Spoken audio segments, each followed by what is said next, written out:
Thank you very much, Cyril. Every year, the Faces of Mental Illness campaign from the Canadian Alliance on Mental Illness and Mental Health names 5 outstanding Canadians who've come forward to speak about their personal struggles with mental illness. Well, this year, a Nova Scotian is among them. Singer, songwriter, producer, actor, and provincial MLA Lenore Zann began experiencing anxiety in her early 20s, then battled depression and also alcohol addiction as a way to control her moods. She joins us this morning to share her story and talk about being named a face of this campaign for 2013. Good morning. Good morning. Thank you so much for coming in. You're welcome. What does it mean to you to be put forward as a face of mental illness in this campaign?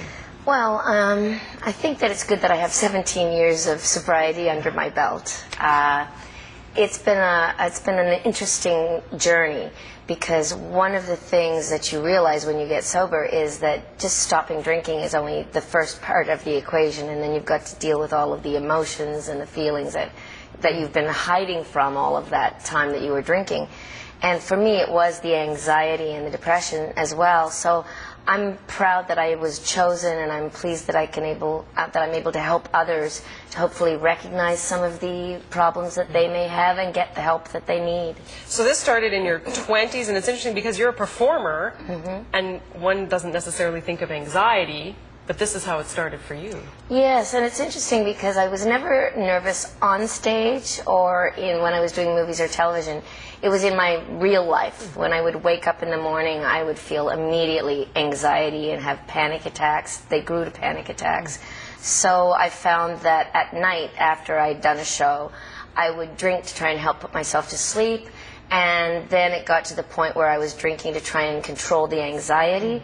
But then it turned into depression as well. So it became a really vicious cycle and a catch-22 situation, because, of course, the drinking, which is a depressant, made me even more anxious and depressed. So it just doesn't work. And eventually I hit my own bottom, and I just decided that at the age of 36, it was time for me to get sober and really take responsibility for my own life and my own actions. How did you deal with the anxiety afterwards? Like now, what do you do? Well, actually, for the first 4 years, I was fine. I went to meetings, 12-step meetings. I did exercise. I learned how to rollerblade. I was living in Los Angeles at the time. I rollerbladed 4 hours a day. Exercise is an amazing thing. Meditation is a great help. And for 4 years, that really helped a lot. But after that, I found that I was starting to suffer from anxiety again, even in my sobriety. So I went to a doctor who sent me to a psychologist, and they did some tests with me, and there was a 20-question test that you could answer the questions, and it turned out they felt that I had a serotonin imbalance and that I needed to be put on a medication, and so I went on Celexa actually at the time. And interestingly enough, all of a sudden after 6 weeks of being on Celexa, I woke up one morning and I felt normal.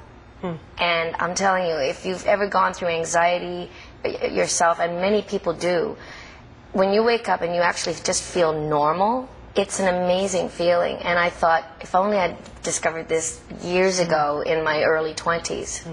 But, you know, it happened when it happened, and I'm very healthy now, and it's great because I'm just able to give more to my community and to my, to the jobs that I am doing, and I'm really glad that I can spread the message to others that not to be ashamed, not to be afraid.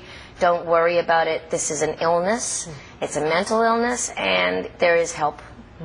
Well, thank you so much for coming in. You're so welcome. I can't believe that's all the time I have, but I do know that you wanted to remind people that if you're looking for help, if you need help, go online to the provincial website, the Health and Wellness section, and you can find help there under the mental health strategy. And also to find out more about this campaign, the website is on your screen there for the Canadian Alliance of Mental Illness and Mental Health. Thank you again, you're Lenore, so welcome. for coming in. I really appreciate it. Don't forget, you can connect with us anytime here on CTV Morning Live. We're on Twitter at CTV Morning ATL, Facebook CTV Atlantic Morning. We have mynews.ctvnews.ca, and our email is cml@bellmedia.ca.